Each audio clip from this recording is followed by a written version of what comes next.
وحده لا شريك له. Baru-baru ini salah satu kanal YouTube yang bernama Lentera TV mengupload sebuah video yang memberitakan tentang para tetangga yang menolak hadir di acara ulang tahun salah satu anak dari Habib Jindan. Hal ini sebagaimana yang dijelaskan kanal YouTube itu bermula ketika Habib Jindan membuat perayaan ulang tahun salah satu putranya pada tanggal 10 Desember kemarin. Semua tetangga dan warga-warga sekitar diundang untuk hadir di acara itu. Namun betapa terkejutnya Habib Jindan ketika melihat kursi-kursi untuk para tamu-tamu kondangan kosong. Hal itu dikarenakan tidak ada tetangga dan warga sekitar yang hadir di acara itu. Sehingga kejadian ini membuat tanda tanya besar di hati keluarga Habib Jindan. Hal apa yang telah membuat para tetangga dan warga-warga di sana menolak hadir di acara ulang tahun putranya tersebut.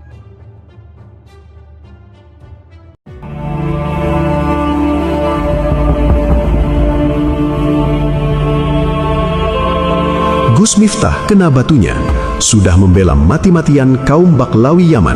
Ternyata tak ada satupun Baklawi yang sudi menampakkan batang hidungnya untuk bertaksiah ketika sang ayahanda meninggal dunia. Tidak ada satupun Habib yang taksiah, padahal rekam jejaknya Kang Tang ini taksuf fanatik buta kepada Habib, ya kan? Bagaimana cium tangannya wulak-walik dengan geng Pekalongan itu? Mana ada geng Pekalongan datang? Lek enek wong mati sing duduk kuburan, sing ngeduci, sing ngafani, sing nyolati, sing gotong, sing nalkin, sing imami tahlil 7 dina, niki bangsane dhewe kaum pribumi napa bangsa liya? Amanane lho ya sing ratine mau maju.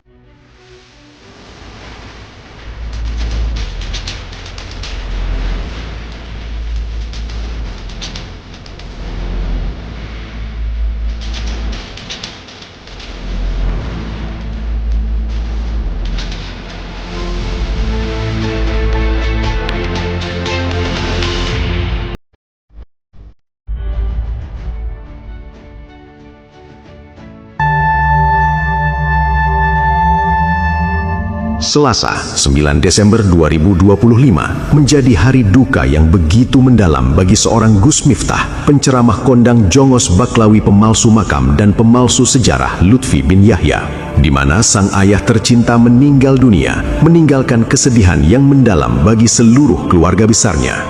Ada hal menarik yang kiranya wajib untuk dikupas di balik meninggalnya ayah Gus Miftah, di mana Gus Miftah yang merupakan Suki bin Akut golongan Habib, kaum keturunan palsu Rasulullah, ia selalu membela mati-matian bendoro majikannya tanpa peduli dengan berbagai fakta yang sudah terungkap di mana-mana. Bahkan ia pernah menfitnah dengan sangat keji kelompok yang menentang kaum Habib. Tujuan akhirnya adalah menghancurkan Islam. Pada saat kematian sang ayah hingga proses pemakamannya, ternyata tidak ada satupun Baklawi yang selama ini ia bela dengan sangat membabi buta muncul menampakkan batang hidungnya. Dan justru Kiai Haji Marzuki Mustamar, salah seorang dari kelompok yang ia fitnah akan menghancurkan Islam, hadir bahkan memimpin prosesi pemakaman sang ayahandanya. Fitnah keji dari Gus Miftah bahwa setelah menghabisi habaib, kelompok Mukimat akan menghabisi Kiai dan tujuan akhirnya adalah menghancurkan Islam, nyatanya tidak membuat Kiai Haji Marzuki Mustamar menyimpan dendam kepada seorang Gus Miftah yang di sela-sela agenda padatnya berceramah, beliau masih rela menyempatkan hadir untuk bertakziah, bahkan bersedia memimpin pemakaman ayah dari Gus Miftah. Padahal sebelumnya, Miftah telah melontarkan fitnah yang sangat keji kepada Kiai Haji Marzuki Mustamar dan kawan-kawan demi membela tuan majikannya, bahwa kelompok Kiai Marzuki yang gencar menyerang majikannya kaum Baklawi Yaman, tujuan akhirnya adalah untuk menghancurkan Islam. Kemarin Habib sudah dihajar habis-habisan, di framing habis-habisan. Habib sukane ndawir, Habib malsu makam, Habib gila hormat, cerita khurafat. Ya Allah, jauhkan kami dari azab neraka. Berarti Nabi ini wedi neraka napa mboten? Wedi. Dan mengajarkan umatnya supaya doa ngoten niku. Lah enten golongan tertentu terus baik kuwi rawat di neraka. Kalau aku tidak malu kepada Allah Ta'ala, maka neraka jahanam itu akan aku matikan. Dia hampiri neraka. Saya masih punya teman ada di dalam api neraka. Dia bilang, neraka, keluarkan teman-teman saya, orang-orang yang dekat sama saya. Kalau enggak saya masuk, nggak tanggung kalau padam neraka. Baik kono tirose mampu memadamkan api neraka. Wah, koyok-koyok ngungkuli Kanjeng Nabi. Lah ngono-ngono kuwi penyimpangan. Awalnya orang-orang itu hanya mengatakan hanya kritik, tapi sebenarnya apa yang mereka inginkan? Menghilangkan rasa hormat, respek kepada para habaib. Makanya saya meyakini setelah periode Habib dihajar, hari ini Kiai dihajar, saya yakin ini ada skenario besar, Gus, untuk menghancurkan Islam di Indonesia. Setelah sangat menggebu-gebu membela Bendoro majikannya, bahkan tidak segan untuk melontarkan fitnah yang sangat keji, mengaitkan kelompok yang menyerang kiai dan pesantren adalah kelompok yang menyerang Baklawi, yang tujuan akhirnya adalah untuk menghancurkan Islam, yang termasuk di dalamnya adalah Kiai Haji Marzuki Mustamar. Lantas tidak malukah seorang Miftah ketika ayahnya meninggal dunia, justru Kiai Marzuki yang datang untuk bertakziah dan bahkan memimpin hingga selesai acara pemakaman ayahandanya. Lalu pertanyaannya, kemana Baklawi yang selama ini ia bela dengan sangat membabi buta? Mengapa tidak ada satupun dari mereka yang sudi menampakkan batang hidungnya untuk bertakziah, sekedar memberi penghormatan terakhir kepada ayah dari seorang jongos mereka yang selama ini sudah membela mati-matian kepada golongannya? Kemana majikan Miftah Lutfi bin Yahya yang demi membela dirinya, Miftah sampai rela menfitnah dengan sangat keji saudara sesama pribuminya, bahwa saudara sesama pribuminya tersebut punya skenario besar untuk menghancurkan Islam di Indonesia? Dan mengapa justru Kiai Haji Marzuki Mustamar, orang yang termasuk difitnah punya skenario besar menghancurkan Islam, yang justru datang untuk bertakziah, bahkan memimpin pemakaman ayah dari Gus Miftah, orang yang telah menfitnahnya demi membela kaum keturunan palsu Rasulullah?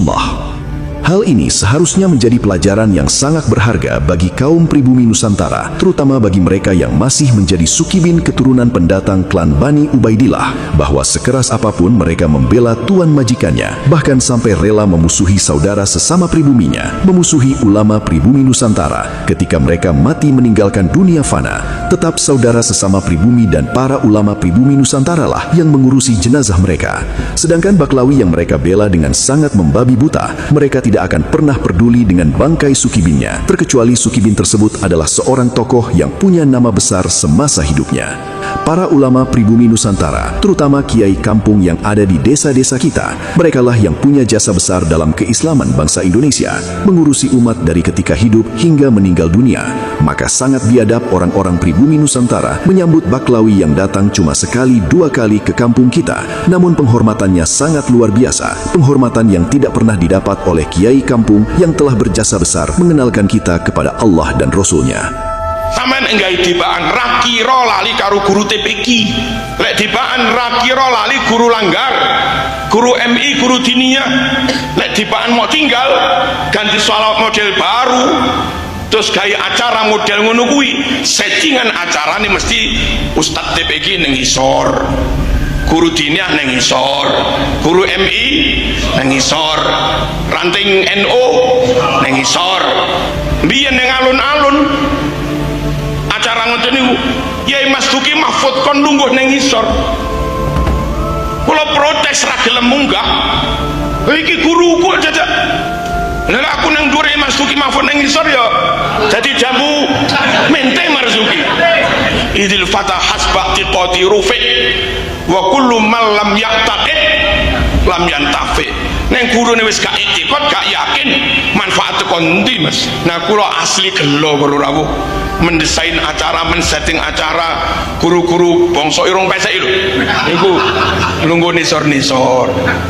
Bangsa tertentu mulang TPQ ora, mulang MI ya ora, mulang Langgar ya ora, mulang Diniyah ya ora, tapi bareng acara sing ra tau mulang, ra tau apa, menang irung, menang penampilan. Masya Allah, lungguh neng dhuwur dahar prasmanan wangsul berkat lek perlu sing ngene iki bareng. Neng guru-guru ngajine panitia tirmane suwun ya. Kula asli gelo karo rawuh dibani gak ngono kuwi, aja ninggal masayikh, aja ninggal guru. Ya Rabbi warda anil masyayikh.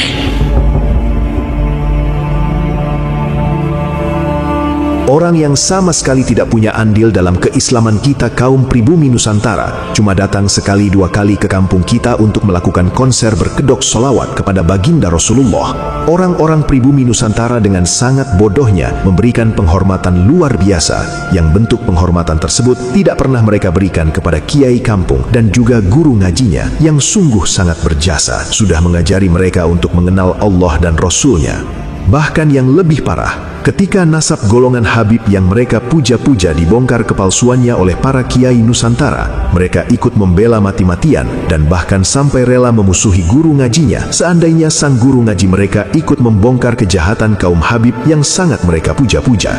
Rela memusuhi saudaranya, bahkan sampai tega menyebarkan fitnah keji seperti yang dilakukan oleh Gus Miftah, padahal orang-orang yang mereka bela dengan sangat membabi buta tidak akan pernah peduli seandainya mereka tertimpa musibah atau sedang kesusahan dalam hidupnya. Kasus Gus Miftah seharusnya bisa menjadi pembelajaran yang sangat berharga bagi kita semua kaum pribumi Nusantara, di mana Gus Miftah yang selama ini sangat getol membela kaum keturunan palsu Rasulullah, bahkan sampai rela menyebarkan fitnah yang sangat keji kepada saudara sesama pribuminya. Ketika ayahnya meninggal dunia, tak ada satu orang pun dari golongan yang ia bela muncul menampakkan batang hidungnya untuk bertakziah, dan justru Kiai Haji Marzuki Mustamar, orang yang termasuk ia fitnah, yang justru hadir untuk bertakziah dan bahkan memimpin pemakaman sang ayahandanya yang telah meninggal dunia.